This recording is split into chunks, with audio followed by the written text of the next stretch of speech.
अस्सलाम वालेकुम। मैं हूँ सफदर हैदरी और आपको अपने यूट्यूब चैनल हैदरी ऑनलाइन पर खुशामदीद कहता हूँ।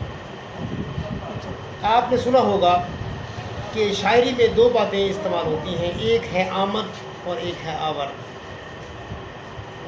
गालिब ने कहा था आते हैं गैब से मज़मू ख़याल में, और जो आवर्त है वो आप ख़ुद कोशिश करते हैं। तो ये एक मसला जो है वो शुरा के दरमियान एक बायस नज़ा बना हुआ है। कुछ लोग कहते हैं कि अगर अल्लाह ही लिखवा रहा है तो फिर तो आपकी तहरीर का मालिक भी अल्लाह हुआ, आप तो ना हुए। लेकिन कुछ लोग कहते हैं नहीं, ऐसी बात नहीं है, हमारे जो ख़यालात हैं ये कहीं और से आते हैं, हम सिर्फ उनको तहरीर कर देते हैं।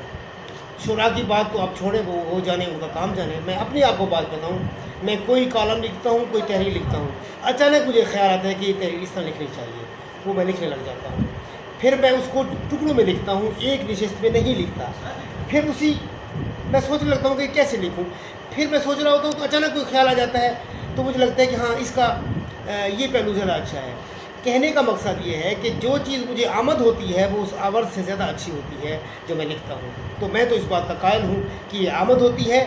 आपकी तहरीर की जो ख़ास बात होती है वो आमद होती है, यानी आपकी तहरीर जिस वजह से पसंद की गई, आपका शेर जो सबसे ज़्यादा पसंद किया गया वो आपका नहीं होता, वो आमद होती है, जिसके बारे में गालिब ने कहा था आते हैं गैब से मज़मू ख़याल में। देखिए, जब हम ख़ुद अल्लाह की तख्लीक हैं तो क्या ये ख़यालात उसकी तख्लीक नहीं हो सकते?